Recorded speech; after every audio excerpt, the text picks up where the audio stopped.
Hej, fru Stat. Hej, fru Medico. Hvad kan jeg hjælpe dig med? Jeg har brug for at beregne antal patienter til et randomiseret fase 3-studie med et nyt vidundermiddel til forbedring af lungefunktion hos KOL-patienter. En patientgruppe, som får standardbehandling plus det nye lægemiddel, skal sammenlignes med en anden patientgruppe, som får standardbehandling plus placebo. Hvad er KOL for noget? KOL er forkortelsen for kronisk obstruktiv lungesygdom, altså rygelunger. Okay. For at beregne sample size skal jeg bruge nogle oplysninger, inden jeg går i gang. Først og fremmest, hvad for en parameter skal vi sammenligne mellem de to grupper? Det skal være det primære endepunkt for studiet. Det er lungekapacitet i hver af de to grupper efter endt behandling. Jeg går ud fra, at du har en idé om, hvordan det endepunkt skal defineres. Det vil sige, hvordan og på hvilket tidspunkt efter randomiseringen skal lungekapaciteten måles. Naturligvis. Vi skal måle lungekapacitet ved hjælp af en parameter, der hedder FEV1, altså den mængde luft, man udånder med al kraft i løbet af 1 sekund efter en dyb indånding. Og vi skal måle FEV1 i slutningen af behandlingsperioden, altså 24 uger efter randomisering, i hver af grupperne og sammenligne disse værdier mellem de to grupper. I hvilke enheder måles denne FEV1? I liter eller i milliliter. Hvor meget tror du lungekapaciteten vil forandre sig på 24 uger i placebogruppen? Jeg regner med, at den vil falde lidt hos de fleste patienter. Du bliver nødt til at give mig et bud på, hvor stor forandring man kan forvente i placebogruppen. I forhold til baseline, det vil indgå i mit regnestykke. Ja, ifølge et par artikler, jeg har læst, kan der være tale om et fald i lungekapacitet på ca. 30 ml. Og hvad vil den forventede baseline-værdi så være i de to patientgrupper, vi taler om? Middelværdien altså. Du stiller mange spørgsmål. Lad mig nu se artiklerne. Her står det, at i et stort fase 3-studie i en lignende patientkategori var baseline FEV1 1,45 liter i begge grupper. Okay. Nu skal jeg også vide, hvad den forventede slut FEV1-værdi bliver i din aktive gruppe. Det vil sige dem, som får det nye lægemiddel. Vores håb er, at den ville være signifikant større end i placebogruppen. Det jeg mente var, hvor meget større vil den blive i den aktive gruppe. Jeg mener, at vi kan regne med en forskel på ca. 105 ml mellem den aktive gruppe og placebo. Javel, er en forskel på 105 ml klinisk relevant. Det vil sige tilstrækkeligt stort til, at det gør en forskel for patienten. Det ville jeg bestemt mene.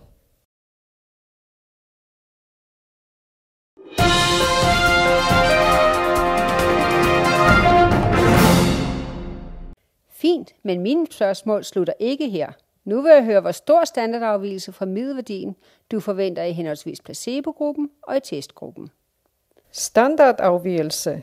Jeg husker lidt fra mit statistikkursus, at det var noget med variation, men hvordan man lige beregner det, og hvad præcis det er udtryk for, det kan jeg ikke huske.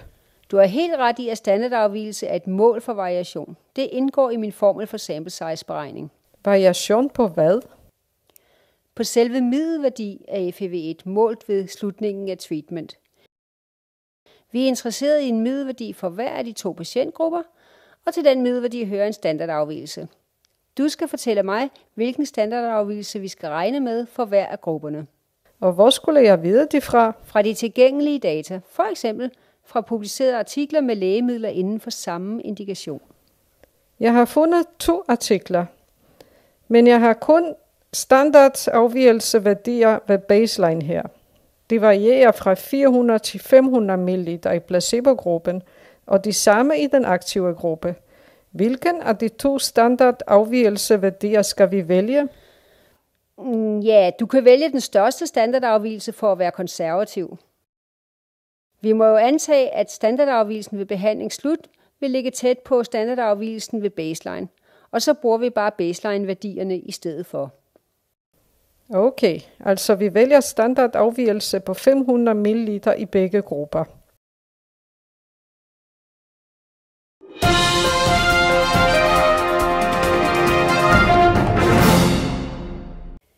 Det er fint. Nu skal vi vælge signifikansniveau og styrke for studiet. Signifikansniveau, det er vel det samme som p-værdi, ikke? Plejer det ikke at være 5%, altså 0,05? Jo, selvom man mest taler om alfa ved sample size beregning, og man bruger begrebet p-værdi, når man præsenterer resultater. Det plejer at være 5% for en tosidet sammenligning. Hvad betyder tosidet? Det har noget med din sammenligning at gøre. Den tosidede p-værdi, teoretisk set, tager højde for, at effekten i testgruppen både kan være mindre eller større end i placebogruppen. Men vi er kun interesseret i at vise, at den er større i testgruppen end i placebo. Klart, men lad os antage, at vores nye lægemiddel faktisk forværrer lungekapaciteten i forhold til placebo. Stik modsat, hvad vi forventer og ønsker. Hvis vi bruger en ensidig p-værdi, vil chancen for at vise dette blive betydeligt mindre. Det er en absurd tanke, og det regner vi slet ikke med. Det kan godt være, men I er jo biased. Registreringsmyndigheder og kliniske eksperter vil som regel foretrække en tosidig test, når der er tale om et nyt behandlingsprincip. De er jo interesserede i at tilbyde patienterne den bedste behandling, og i at fravælge et nyt middel, som er signifikant mindre effektivt end placebo. Okay, nu forstår jeg, hvad den tosidede p-værdi går ud på. Før nævnte du også styrken eller power på engelsk. Er det ikke oftest 80%? Jo, det er ofte 80 eller 90%. Og det svarer til forskellen mellem 100% og en type 2-fejl på henholdsvis 20 og 10%. Den der type 2-fejl, det er risikoen for ikke at finde en forskel, selvom den rent faktisk er der. Det vil svare til at grave efter guld, kun 80% af de steder, hvor det potentielt findes. Det er en risiko, man tager, og det koster at reducere denne risiko. Jo højere styrke man vælger, jo større bliver antallet af patienter i studiet. Okay, så type 2-fejlen er faktisk firmaets risiko for ikke at vise den eksisterende forskel.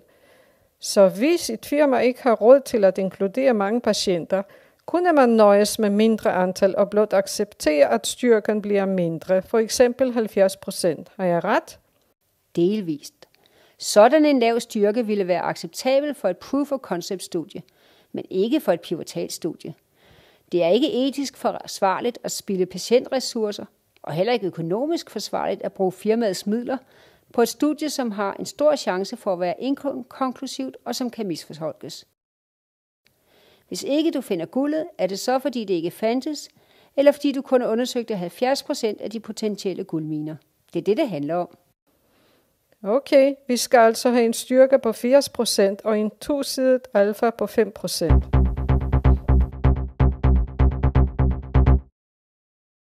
Lad os nu lige for en sikkerheds skyld repetere, hvilke tal, der skal indtastes i mit statistikprogram, ud over power- og signifikansniveau. Den forventede forskel i FEV1 mellem placebo og aktiv ved slutningen af behandlingen er på 105 ml og standardafvigelse på 500 ml, og vi laver en lige randomisering. Har jeg forstået det rigtigt? Det er korrekt. Er det ikke bare at taste alle disse parametre ind, og så trykke på knappen i dit statistikprogram? Jo, det er lige, hvad jeg skal til at gøre. Her ser vi, patientantallet bliver 557 per gruppe, det vil sige 1114 i alt. Okay, det er mange patienter, men det kommer ikke helt bag på mig. Hvad nu hvis standardafvigelsen i testgruppen er i virkeligheden 600 og ikke 500 ml? Hvad sker der så med antallet af patienter? Hvis standardafvigelsen bliver større i den ene eller i begge grupper, så bliver styrken med det samme antal patienter mindre. Lad mig lige beregne den. Her ser vi, styrken bliver så kun 64,6%. Hvis du vil bibeholde styrken på 80% og satse på at vise den samme forskel mellem grupper, så skal du til gengæld øge dit patientantal. Her regner jeg lige igen. Det bliver 1028 patienter.